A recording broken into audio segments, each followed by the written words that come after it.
Welcome to our webinar Lunch and Learn series. We're up to volume 10. We're getting there. A couple more to do after this, which is exciting, but we're starting to get into the real fun parts of the software and some of the big highlight benefits and features and functionality that you can use on a day-to-day basis to really improve your business, which is awesome. So today we're going to be talking about job alerts, triggers, and work orders. The objective of today is definitely to explain what each of these functionalities do, and certainly how to create them. These are a couple of parts of the software where you really have a lot of flexibility and scope to create a lot of different options here to really improve your processes and make things a lot easier, especially automation. As much automation as we can bring to your business, the better. The agenda or a learning checklist, I guess, for the breakdown is we really want you to be able to get a good, clear understanding of what these three components of the software do and how they can be used for your business. Obviously, how to create them, and also want to cover some really good common use cases for these features, so that you can take that information away and see how perhaps these can be used best for your business, which is very important. But also, being that we're quite a flexible manufacturing software, there's a lot of different types of manufacturing, a lot of different companies that use our platform in a lot of different ways. So it's important to note that what we're providing here is a demonstration, and you really want to take these features and use them best for you, how you can get the best out of them. So one of my personal big favorites in the software are job alerts. These are the ability to create pre-templated forms that provide direct communication from your team to you as the office management staff. So this is how we can essentially key in or tie in that last important focus point of the kiosk we've covered in previous webinars. And if you haven't had an opportunity to see those, or you're new to us today, please do make sure you jump on our YouTube and subscribe and go check those out. There's a lot of really good key information there around how to set the software up and how to get the best use out of things like the CRM, lead management, quoting, job management, and then the kiosk interactions. So what we're really looking at now in these last three webinars is the tie-in points, the really big focus features of what the software can do for you. So job alerts create that ability. These can be done from the kiosk. They can also be done from the front-end office user management as well. And the idea is that when they're created, they alert specific staff or project managers involved in either that job or lead, so that when things go wrong, or when certain actions are finished, they can then present digital reporting, which then becomes transparent. It becomes actionable, which is very important. And of course, it's all in one platform, so it's easy to see everything that's going on. The last really key part of job alerts, which are fantastic, is you can create work orders from them. And we'll be covering work orders today. So that what that means is it's not just a void of information. Quite often systems provide things like alert systems, but there's no real follow-up. There's no actionability from it. Whereas Jobman is very good at saying, okay, so I'll use a common use case example. Something's been damaged in the manufacturing process. Rather than become a stressful time for your staff or your team, it becomes very easy. They've now got a digital process in which they can say, okay, something's gone wrong. They create an alert. It goes directly to you in the office management positions. You can see that alert, it pops up, and then you can create a work order to then fix that problem. And it can be a very, very small workflow. It could be something along the lines of a recut or maintenance. You know what I mean? Just order the piece of material to replace the damaged item, get it run through the factory, get it cut, get it back out into assembly or out to dispatch or install. So really good. Now, the last part of that, which is not just about accountability and actionability, but is also reporting. So one of the common things we get asked with our software is, it's absolutely fantastic that you provide job cost reporting, and a big benefit of our platform is now you will actually be able to test and measure your profitability on a constant basis, which means you can improve and, of course, begin to scale and profit in a really positive way. But one of the things that often gets forgotten is mistakes. So whilst the initial job cost is based around, the quote or the estimate, and then how that procedure will go, it's not just about raw materials and labor. It's also then about stuff ups. because they can very much, as you would all know, eat into your bottom line really hard. So this is a fantastic way of being able to say, okay, we can create the job alert, we receive the information, we produce a work order, and then we're going to run that work order back through the manufacturing process. And that then provides us data against that job on what the real term cost of those stuff ups are. Now, you can't mitigate stuff ups. They're always going to happen. It's just a part of life, but at least understanding those costs might mean that there's a chance or an opportunity to improve something in your process. There might be, and I've seen this happen before where people have seen a constant level of alerts come from Jobman in a particular manufacturing part of their operation.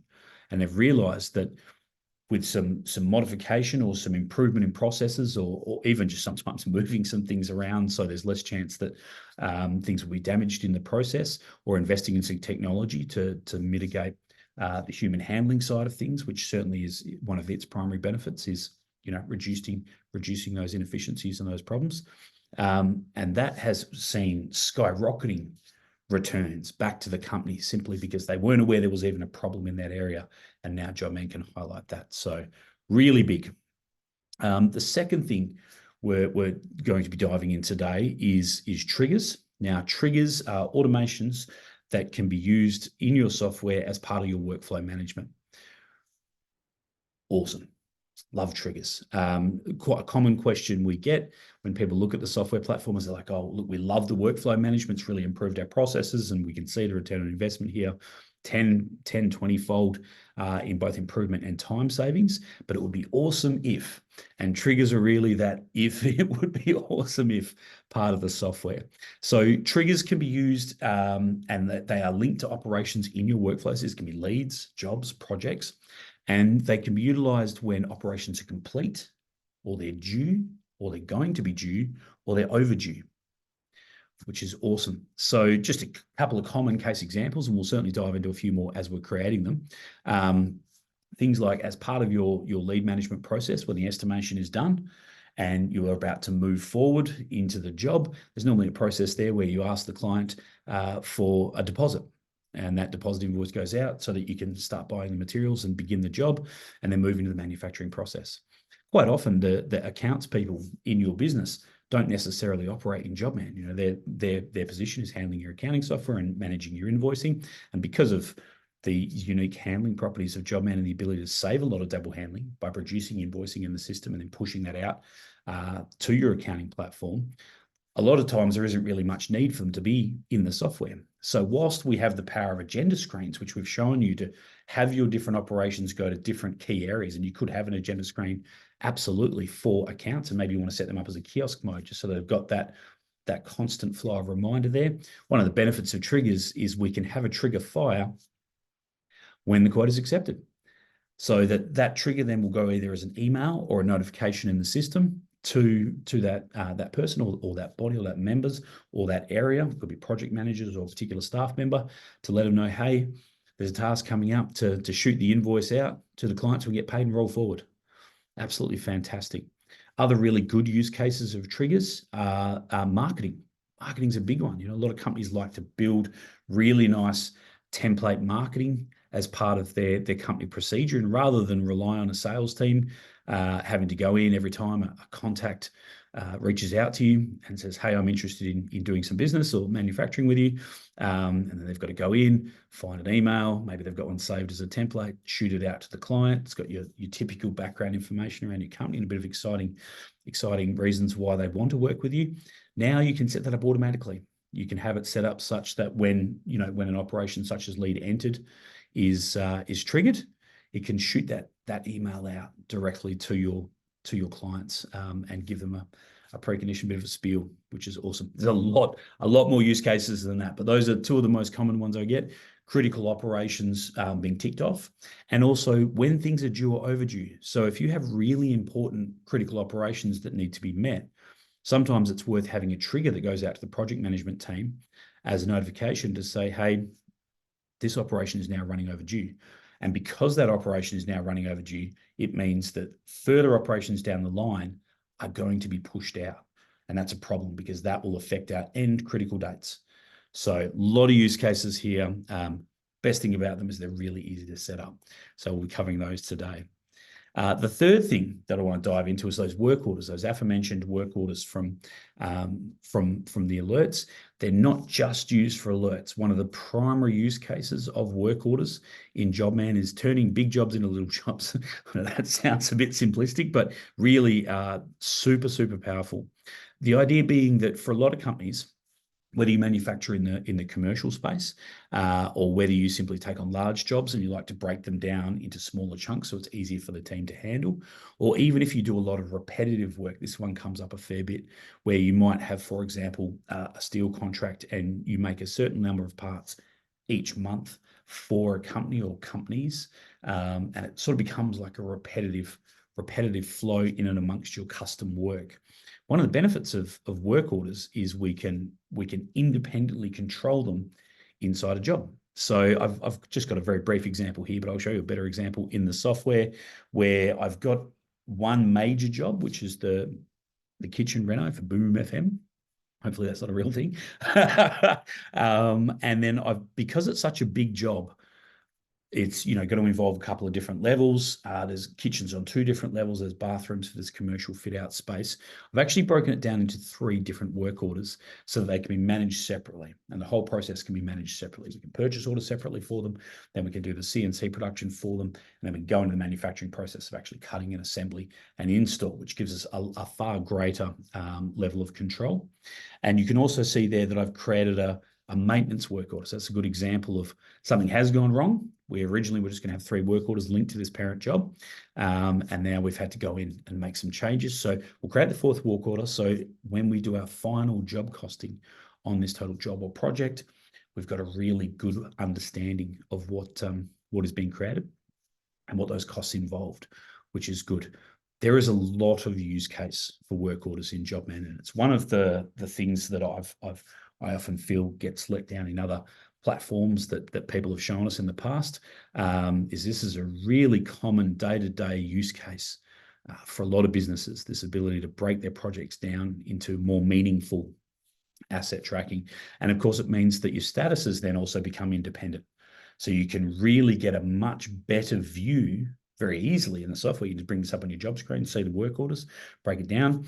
You can see very quickly and easily where every part of that project or job is up to, which I think is really important. It gives you a much better granular level of control and much better overall reporting, which is really exciting. So we're going to dive into a few of those today, give you a few examples. And that's why I didn't want to spend too much time on the slides today. I really want to jump in the software and show you some of this exciting functionality. So I'm actually going to flip the order now, and we're going to go a little bit backwards because there's a benefit to me showing you this in order so that you can see where the final lay in. And I'm going to do something a little bit different. I'm actually going to jump into kiosk mode today as well and show you some of that interaction with the work orders and the alerts coming through and how they use, because I think that's a big part of the understanding here. So what I've done in preparation for this webinar is I've gone in and I've created a quote, and I've started a lead, created quite a big quote, which has rooms or large areas assigned to it, which can then be broken down. And I've done that here with my Asgard fit out. You'll see here that it has a total job value that's brought through. Most importantly, it has a parent job number. So that's the first thing to understand about jobs and work orders is there is a parent-child relationship. So think of it like we have an area and we can put things underneath it. Now, one of the common questions I get when people are setting this software up is they really love the functionality of work orders. They're really powerful, but it's to what level should we be breaking down all our jobs? Like how granular should we go? And the common example I give to people is I say, think about it where there's less commonality in the workflow. So if, for example, you have your workflow set up now and you're ticking along with Jobman and everything's working really well, and when you do a job, you tend to do the kitchen, bathroom, laundry, ensuite together, for example, or you will cut and manufacture all the fencing for that job at once. There's not much point breaking them down into work orders because each of these work orders is going to create an independent workflow. However, if you were doing a job, and in that job, and I'm going to use fences as an example, and the quote had 2 sides to it. one side of the quote was the front layer fencing for the gabling or gating of the actual business itself. So, you know, it's high prioritized steel. It's got to look very nice. It's a different format. It might be instead of cage fencing, for example, it might be strutted fencing around the front. So that would be one item in your quote, would be the front. The second item in your quote might be the back. Now, at the back, they don't need the same type of fencing. They just need some base wire mesh, alley poles all the way through, and maybe a bit of barbed wire around the back. Those are actually two quite different manufacturing processes in your business. So rather than have to create two separate jobs from that lead, one of the benefits of this is you can come in and we can actually create a work order to start separating down those items. Very commonly used in cabinet making as well. Steel manufacturing processes or metal fab processes are quite different. You know, one part of the job might be going via laser cutting and then deburring and down, and another part could involve water jet cutting. Another part could be, you know, cold saw or band sawing. So each of those, being able to set those up as different items in your quotes, which we covered previously, this is where that benefit really kicks in. I remember mentioning in that webinar, part of the reason why items are so powerful is it will then give you this opportunity to take this one large job and break it down into almost 3 different independent workflows. And they are independent in that sense because they will be following different production paths. Another good example is door manufacturing.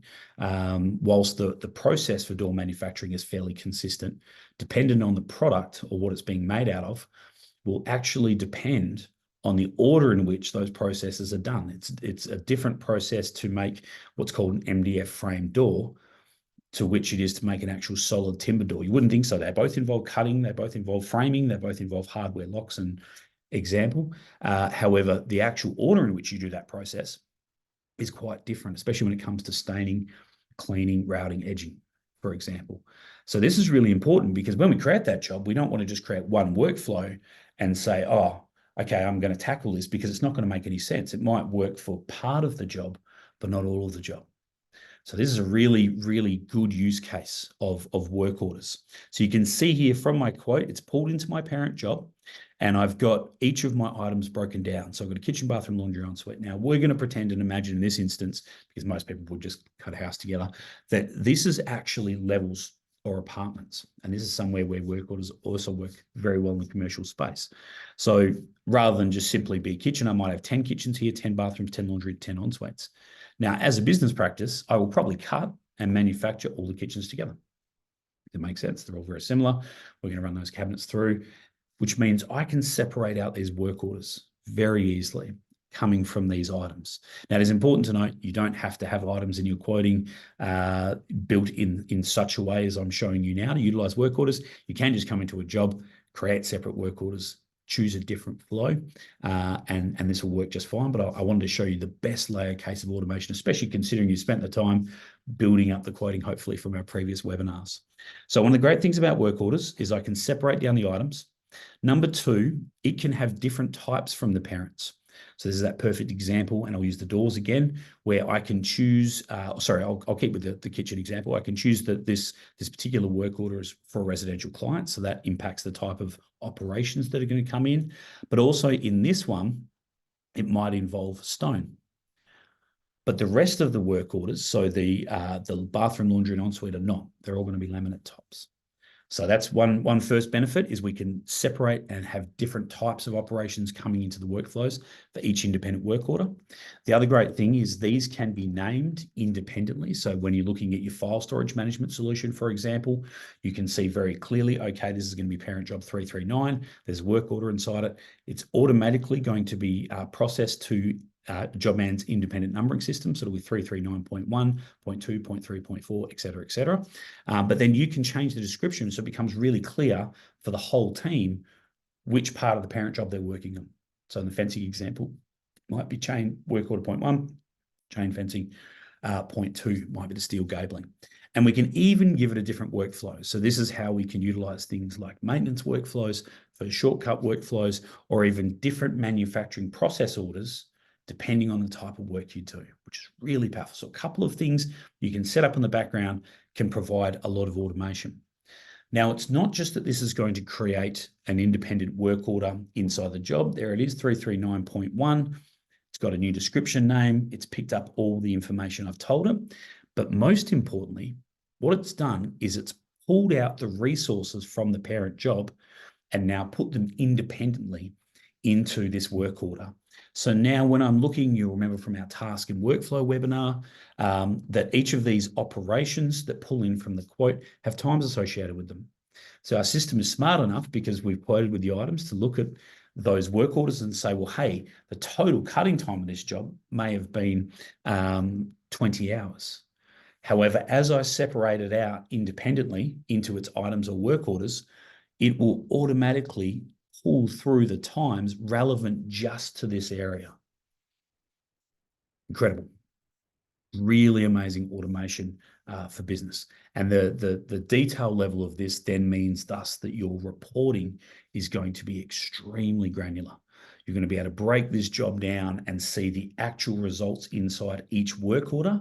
And then with a click of a button, you can wrap it up and see the total of the parent, including the work orders inside them, which is just amazing. So really, really a lot of use case here. And I think this is one of the first areas of the software where people sort of dive into workflows and operational management, and it starts to work quite well for them. But then they're like, oh, but we really need more control than that.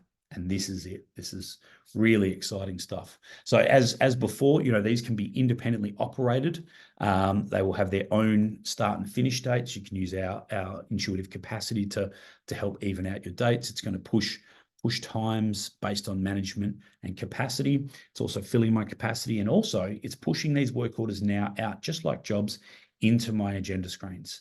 So now I don't have to worry about the team accidentally logging onto the wrong thing. I've created an independent workflow for them to work on, and those tasks will see the cutting task for this workflow will appear on their agenda screen, ready to go. So they know that's got to be cut by June 27.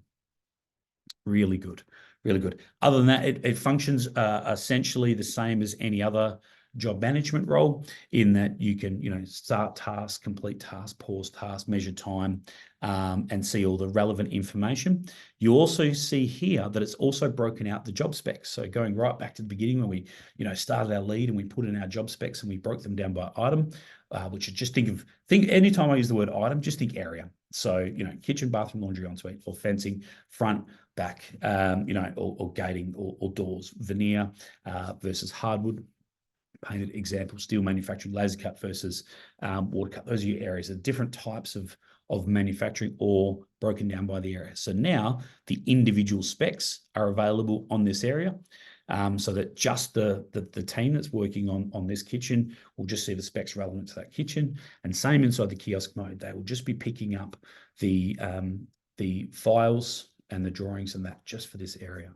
So really good. It will also pull down, if I had materials built into my quote, it will also bring those down individually. So now you have the opportunity within your resource management to say, are we going to purchase order this entire work order together?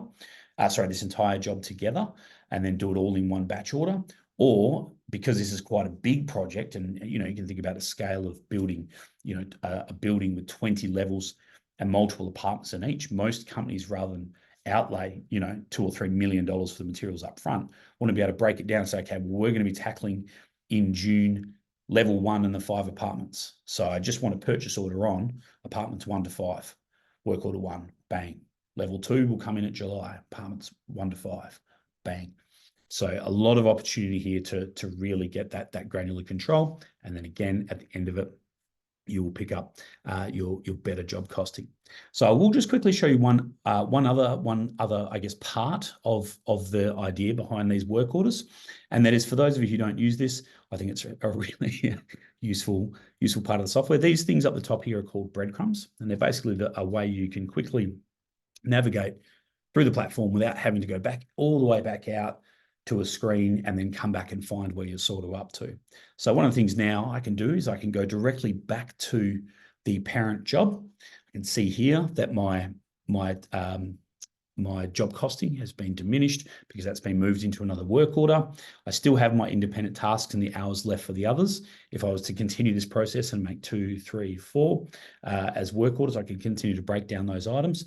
And I can also very quickly and easily see a list of all the work orders now linked to these jobs, which is good. So once they break down, I've got like a central point with which I can manage the jobs themselves, which is good. Something else that's really important to note is when creating variations, so additional invoice or changes for quotes for jobs, these can be linked directly to a work order. So in my example here, where I have a kitchen, bathroom, laundry ensuite, we've done the quote, they've been accepted, we've received the deposit invoice, we've moved into the job, we've broken down the job into our 4 areas, and we're going to push forward. And the client comes back and says, actually, I've changed my mind. I'd really like stone tops, the premium stone waterfall cut on my kitchen. Can you present me a quote just for the difference in price there? And you might jump in and say it's going to be another $1,500. Create the quote, shoot it out to the client, same process, all the automation in the world. They come back and accept it. When I go back into that work order, I can now link that quote or that variation quote directly just to that work order. So not into the whole parent, but just to that work order. So I'm changing the numbers and the job costing relevant for each of those work orders, which is really good. The last thing I'll show you quickly is what if you're not up to that level of the software or you're not using it to that level, can you still benefit from work orders? Absolutely. As I said, I can go into the parent, I can create a work order. If I don't have items or I don't want to choose them, I can just create it independently. I can choose a different workflow to come into this particular work order. So this would be a great example here where you might make a maintenance order, for example, or a recut or something's gone wrong. I can create it. I can give it a different name. I don't think that's how you spell maintenance. Should have had a coffee before this.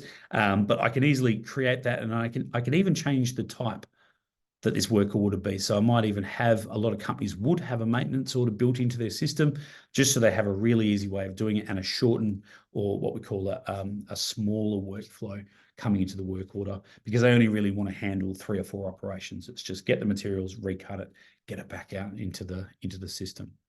So that's fantastic. A lot of useful work orders. I could spend hours banging on about these. These are really, really, really useful functionality for a lot of companies, and they derive a lot of benefit. But hopefully that's given you a good insight into some of the use cases. So the second thing I want to cover is triggers. Now, triggers, obviously very exciting. As I said, there's a lot of different ways to utilize triggers. A lot of automations that can be benefited. One of the great things about our platform is we actually have two sidelines to our triggers. So you can have emails, which can be internal or external, and you can have notifications. So one of the great things I certainly notice about a lot of companies these days is they tend to be moving more and more away from email. Email is a great platform. It has its place in the world, but certainly when it comes to internal communication, if you're anything like me, you end up with hundreds of emails on a daily basis. So quite often things get missed, things get lost. One of the great things about our triggers is you can set them up and take advantage of our internal notification system, so that if there's important information that you want happening off a trigger and you don't want it to be missed, it will go into that box. A bright orange button will pop up, much like your other triggers for things like, quote accept, and that already built into the system. And that will keep that information live and ready for you to action throughout your day. So things don't get lost. And in fact, until you go in and mark it as read, that notification is going to sit there. So you don't have to worry about things getting lost with the team. So how do we make them? I think that's the big question on everyone's mind. Now, what I've done is I've pre-built one just to give you an idea of how easy these are. So under settings, under workflows, because it makes sense, we're going to build them and then attach them to workflows. This is where we create our triggers. Now, the important thing here is we're just creating them. We're just making them. And then it's actually the attachment process that then makes them live. So I've just created a quick, easy one here as an example, as I mentioned off the bat, where it was, please send invoice. And the event trigger for this is the task completed. I want it to apply to all my lead types. This is another powerful use of types in our software. If you have a particular trigger that's only relevant to a particular type of work and you've built that job or lead type into your system, that trigger is only going to appear on those workflows. So it won't action off everyone. A good example of that is, in fact, invoicing, where for your commercial or your account customers, you don't actually send them a preliminary invoice or what we call a halfway payment invoice partway through the manufacturing process. They're an account client. You do a lot of business with them. All that you need from them is once the job is actually complete and you're about to dispatch or install, you send the final invoice. So I wouldn't want a trigger going off every time the process goes through and manufacturing gets to the point where it would normally trigger the please send secondary or final payment trigger in the system, because it's not relevant to them. So I would just link that trigger to the operation. Let's say the final operation in your process is QC, quality control. I would link it to quality control, but I would only allow that trigger for types such as residential or private clients would probably be the best way of saying it. Those clients of ours that don't have accounts. So this is really good. You can get really granular with it. In this particular one, I've specifically set it up to send to a specific staff member, and that is myself. But you could have that go to an accounts person. If you didn't want it to be a notification, this could be set up to go to an email. So if there's someone who doesn't actually use the Jobman platform as part of your business, they don't need a license, these can still be used to operate. And then the connection there is inside my workflows. So inside my standard lead workflow, I've set this trigger up so that every time a quote is accepted, the task is completed, this now trigger, and you can see this little lightning bolt here, so there's lots of visibility around where your triggers are. This little lightning bolt will attach, and now every time this is done, it will send that notification out to me to let me know that I need to do this process. Now, this process is probably going to be set up on an agenda screen. So this is a good time to mention, you don't have to go hap with triggers. Jobman is all about automation and visibility. The structure of the platform is already designed to do things such as have agenda screen set up so that when this operation is done, this is automatically going to appear on an accounts person or admin's agenda screen. So you know this task has to be done. But the benefit of triggers is some tasks are just a little bit more important than others, or they're not set up with an agenda screen in your team. So this is one of those advantages of setting these up. The other benefit, of course, to them is you can then use them for outbound marketing and information. So in which case, the clients aren't set up in your software as staff, they don't have agenda screens, but we might, as part of our company process, we might like to let people know where we're up to. So at a critical date, again, QC is a good example, where you basically just about finished the manufacturing process and you're doing the quality check, ready for dispatch or install. You could have a trigger set up, which is an email, which goes to the client, which then lets them know where you're up to. So they feel like they're getting that constant communication from you. They feel like they know what's going on. And that's a common thing we hear from people in the manufacturing world. They often don't feel there's a good level of communication. So you can set these up. They're automated. You don't have to worry about them. It's not someone's or a staff person's role to have to remember to, jump in there and pick up the phone. Yep, don't worry, this will be out tomorrow. It's all handled by the software. So let's create one quickly together, just so you've got a nice recorded seeing of how it works. I wanted to pre-create one, just so I could show you where they connect and make life a little bit easier. Now, our triggers are broken into the 3 different areas of the software. So, for example, in this one, we might call this a marketing email intro to company. I don't have to go too crazy with the names. In this instance, I want it to be an email, not a notification, although you could choose here which one you want it to be. So again, a lot of flexibility within the system. And then we link it to a particular item type. This is very important because sometimes there are operations that are what we call dual effect. A common example of that, in fact, is invoicing. Generally, there is an invoicing process or deposit invoicing process as part of your leads. There's also a invoicing process and final payment process or retention payment process as part of your jobs. And then there might even be an overarch or progress payment as part of your projects that manage all those jobs. So we don't want to just create one trigger that just links directly to that operation, fires all the time. We want to give you the control to be able to say this particular this particular trigger will only fire on operations linked to leads. So we can utilize what we call our templating. We've built some good base templating into the system, whether it be email or more specifically lead email. And what this does is it brings up a number of different variables to help with this email or notification.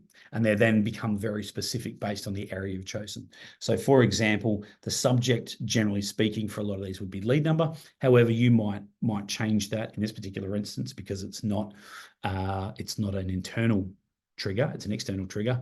The lead number isn't going to mean much to the client. So you might change this subject to line, hey, welcome to doing business with Lunch and Learn. Let us tell us a little bit about ourselves, and we look forward to doing business with you. You know what I mean? Or a punchier, I'm not a marketer. So I'm sure you could think of a much punchier subject line there. But the advantage of it is it means I can utilize these template variables to create some even further automation of information coming into these triggers, whether they be notifications or emails. For example, we've got a default in here, which is the name, default contact name. So they become very personalized. You know, it's not just the lead and the contact, it's also, hey, it was actually Will Brennan that reached out and had a chat to us. So Jobman will automatically put that in. You've got a lot of opportunity here to put a lot of information, bullet points, and some really nice text editing. You can even insert hyperlinks that are linked up to public shareable links, perhaps in your cloud file storage. So you get some marketing docs built in there. There's a lot you can work with this body, but most importantly, if there's information in this that I want the client to know, and I just never have to think about it or worry about it, this is where I can utilize these variables. And they're really easy to use. What's a good example? I'm not sure what a good example is. Here we go. If we want to make it super personalized, I can simply copy that and paste it in here. And now every time this email goes out to our clients, it will be hi and their address. That's probably a bad example, but you know, it will be their address and that will automatically fill based on the lead and the contact from Jobman. And that was really easy for you to do. You can just copy and paste them in. A couple more quick decisions to make when generating this particular trigger is how and when and why would you like it to fire? So we've got a couple of really good options in here. You can have it based on task started. So if, for example, as soon as the salesperson comes in, and part of my process is, as soon as they start the task of entering the lead details and pulling in the information from the client, I want this to fire out. So while they're even entering the details, we're already very quickly communicating with our client. One of the most common, obviously, would be task completed. When the task or operation is actually completed, fire the trigger. But as I said, you can really utilize some granular importance around these triggers for critical operations. So if the start date for this operation is overdue, as in someone has not yet started it, you might have an internal trigger notification set up to send a reminder to someone in the project management team just to find out why, especially if it's a critical part of the operation. For example, if your manufacturing process, whether it be dispatch or install, is reliant on a certain goal date being met, like you have to have started the cutting 2 weeks beforehand in order to make sure you've had time to cut, route, clean, paint, edge, assemble, quality check, and then get out the door, then you might have this set up such that when that task date is not met and it starts running overtime, a notification then goes out to the team or project managers or whoever's in charge of that particular job so that they can then jump in and say what's going on. So really, really useful functionality there. This is where we can choose which particular lead types we want us to select this to. You might have two different marketing packages. You might have one that goes out to private clients, walk-ins or website inquiries, or you might have one that's set up for your commercial account clients. Hey, welcome. Thank you so much. Thank you for your order. As always, this will be processed in due diligence. Thanks for your account number. We'll make sure that this gets put out to you when we communicate if there are any issues with the critical dates. Something like that. So all ready to go. And this one I'll just leave it to all. And then this is where we have the option to choose to either send it to the contact. So this is an outbound email, so to speak, or to send it to specifically a member of the job. So project managers, for example, this is where these member roles start to really kick in and find a lot of use case in the software. Send it to a specific staff member. So I could just literally in this one have this set up so it just sends it to me. Or I could even just have it sent to the entire team. So notification might be, for example, new lead comes into your software. I want notification to go out to the sales team to say, hey, We need to check where this lead is up to, make sure their contact details are entered, and make sure you call them. Give them a quick call, say what's going on, make sure nothing gets missed. But in this particular example, we're going to send it to the contact directly. There's some info buttons here just in case you're sort of looking through this and trying to work out what they do. We do have some nice tooltips sitting there for you just to remind you what everything does. And we can just have this set up. So we'll just send directly to the contact. Nice and easy. And that was it.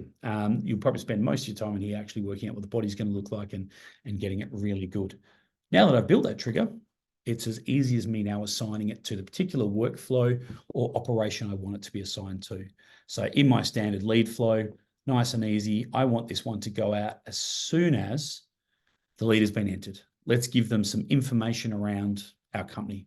So I can simply choose the task. I come down here and you'll see this box here. And what this will do, this will bring up all of my options for any of my triggers that I've created for leads. And if this was a job, same thing. I've now applied that trigger. Perfect. Every time a new lead is started and this workflow is brought in and that operation is ticked off, it will now send out an automation email. Fantastic. Really exciting stuff. Excuse me. So that's a big one covered. And I think you'll find a lot of use cases for these, especially across jobs, leads, and projects. There's hundreds of different uses for them. Just keep in mind, they do tend to fire a lot. So I always recommend to people, less is more, especially when it comes to information, but this is certainly a really good way where you can get the next level of automation out of the software. So the last one is job alerts. Now, job alerts are very similar in concept to these triggers in that what we can do is we can create some templates and some types to make our team really easy. So again, into your settings, into your jobs, and alerts are broken into two sides of the coin. One is the status of the alert. Where is it up to in the process? And the other is the type of alert. If you have picked up the software with a seating site, you'll probably be some statuses in here already for you. And these are just a nice, easy breakdown of what we'd consider to be the most common ways in which alerts are handled. So reported, in progress, and then complete, basically actioned. If you don't have these in here, they're very easy to create. Give them a name, hit create. You can sort the order. So the order of sortation will basically allow the software to know which order you expect these statuses to be done. And of course, you need a default, just so that an alert, when created, has a status you want it to sit in straight away. So that's your first step. Just quickly create some statuses. You can make this as simple or as complicated as you need for your business. Like I said, reported, in progress, and then completed or actioned, probably the most common. However, you can really, if you want some serious granular control around seeing, especially in larger companies where a lot of things are happening in your company or going wrong or changing at a very flexible rate, you might want to, in fact, improve these statuses in such a way that you can see more visibility. So that's the first part, really easy. That's a 2-second job, set up some statuses. And then the second part, of course, is to create the alert types. Now, alert types, what we're doing here is we're simply creating some commonality for the team. One of the most difficult things for certainly a fast-paced work manufacturing environment is when things go wrong, it can get a bit hectic. You know what I mean? There's a bit of stress level around it, and you might have the best procedures in companies under the sun for your business on how to handle when things go wrong. But I promise you, in the heat of the moment, a lot of that is going to be tossed out the door in people's minds because they've got to remember the process, then they've got to try and do the process, and they're panicking about the fact that they've now caused a problem potentially that could go through. Now, it's important to note that alerts do not have to just be problems. Common alert types that people set up are also things like we want a bit of accountability when processes are finished. So you might create an alert, which is, for example, a site install alert. Site install completed. And you build a checklist so that when they finish the site install and they complete the task, you then want them to quickly create an alert. And one of the benefits of alerts is from the kiosk mode or even the front office user mode, you can attach pictures. So it's not just for things that go wrong, where of course pictures are very handy. A picture says 1,000 words. I can look at it very quickly, make a decision on what's gone wrong there, and then and action that pretty quickly. You can also use this in a very positive light. As part of our process, when you finish your install or your critical dispatch, we'd just like you to take a couple of photos so that we've got a reference in the company to say, hey, you've done it. B, you followed our HR procedures so that we're all covered from that end. And now we've got some pictures to cover our base. Fantastic, nice and easy, really positive. And that's a really good way of using alerts as well. So why do we create types? Types that cover that manic phase. Types just make it really easy then for your staff, when they're creating these alerts, they just have to fill out less information. So they're pretty straightforward to make. Basically, we're going to build one together, but I want to show you a quick example. They're very simple and easy to make. However, you can again have a lot of fun with these and really go out. So we're going to create an alert type. We're going to call this one and install a checklist. Now, responsible staff is about who you want to automatically notify of the original alert. You can obviously create work orders and from these alerts, and then, you know, make other people members of those work orders. So if you want other people in your business to have visibility around what's going on, especially when things are happening or changing or dynamic. However, it's important at the beginning, we need somebody in our business, or a couple of somebodies in our business, who are generally responsible for overseeing these problems. Except now, instead of having a staff member running up the stairs, freaking out, running to the door, the world is ending, the world is ending, the world is ending, interrupting you while you're right in the middle of doing 200 things. This will simply create the alert nice and calmly, send it through to you. You can see the alert, you can see the information, and then you can action it within the time frame that you have specified for your business. So in this particular instance, I'm just going to set myself up. I'm the responsible staff. Again, you can really layer these alerts down to particular job types. You can have different alerts for commercial work or account work. You can have different alerts for builder work, or, you know, mining companies. You can have a different alert for your residential or your, what we call, you know, your day-to-day custom clients. So you can have different alerts built in again, and you can even have these set to different operational areas, which is good. And then it's just a matter of providing some base details of information for them to work with. So, you know, basically your expectation, please write a few lines on any issues or good points of the process, and take 7 photos, or 10 photos, or 100 photos, or 20 photos, whatever you want as part of your process.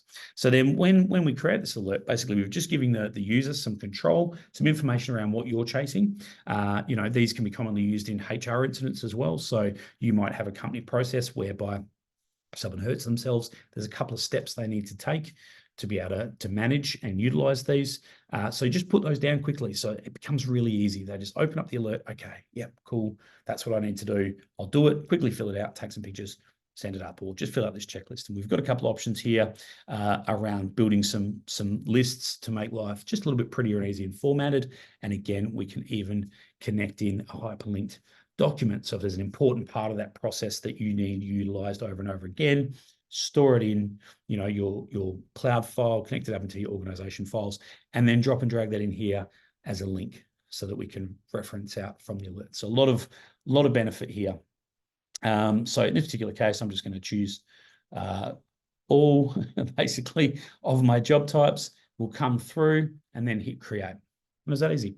Now, Jobman is going to automatically put in the important information around the statuses for this. It's going to control all that information for you. And then most importantly, when creating these job alerts, Jobman is going to pre-fill a lot of the information. So we're back in our magic kiosk. We love this part of the software. You know, as user licenses, really powerful for the front-end management of your business on the floor. And now every time or everywhere where I have a job or a task or an operation built in, here we go. Here's my maintenance order sitting here. You can see my work orders coming through to my agenda screens, all automated, different names, fantastic. On any one of these operations or tasks, I can create an alert. And then it becomes this easy. I simply choose the type of alert. There we go. There's information coming in. And I can drop and drag in pictures or take pictures. If this was on a tablet or a phone and they were utilizing the kiosk mode, let's get some wood marks in it. It looks like fun. This would also do the operation where it would open up their camera if they wanted it to. So you can open up camera and take a photo, and you can take multiple photos, as many photos as you need as part of the actual the operation. All that information is there. You can take as many photos as you need for your company, which is really important. All live, these are all high visibility. They're linked to your cloud file storage, so they can be high res. Now, the best thing about that alert is I didn't have to tell it who it was, what time it happened, what the date is, and what the job is. Jobman has all that information. It has my unique identifier as a kiosk member, so it knows who I am as a staff. It knows the exact time in which case this alert was created, and it also already knows what job I'm working on. So it can pre-fill all that information and still provide it for you from a project management point of view without needing the person who's going through the process to remember to do all that. So if I now step out of my kiosk and I come in here, boom, there we go. Hi, you've received a new job alert at 8:51. Notifications there. Absolutely easy, absolutely fantastic. I can click on it. Okay, install the checklist, no problems. If I don't need to action that right now, it's not a big issue. It's just a reference point for us to remember. No problems. I can just go back and continue on with my day. However, if this was really important, again, nice and easy, click on it, go directly to the alert. I can see the status it's in, it's reported. You can see when it was reported, on the date, and by whom. I've got the job alignment ready to go, so I can click on this job straight away and dive back into that job and see what's going on. All these pictures are live, so I can just bring them up as part of my cloud file connection. Yep, I can see the problem there. That's a big one, but should be an easy fix, and that's a bigger problem. Okay, we're going to have to reorder that benchtop and get that put in, but you can see it's high resolution, fast, easy to use. And then the last part to that is we have both activity logging. So we're seeing it, we get a lot of information around who's doing what and where. I can add some notes as to what's happened here. And then, of course, I can come back in, and the last part to that is create a work order, link to that job to get the alert managed. Or if it was, a HR-based alert, like, someone's had to go home sick or something along those lines, we would have a company process involved, and now I can action those. Or if it's the installer checklist, I might have a process where it's like, hey, go keep those folders, take those photos, make sure they're recorded, and that process is ticked off, so that we've always got a reference, historical reference. If the client ever comes back to us and says, hey, what you delivered to me or installed for me is damaged, come back in here and I've got physical evidence to say, no, when we left the site or when we dispatched, it was in perfect order. This is linked to your job. We have the job numbers here. I have the exact person who did it. I have the exact time when they did it, the exact date.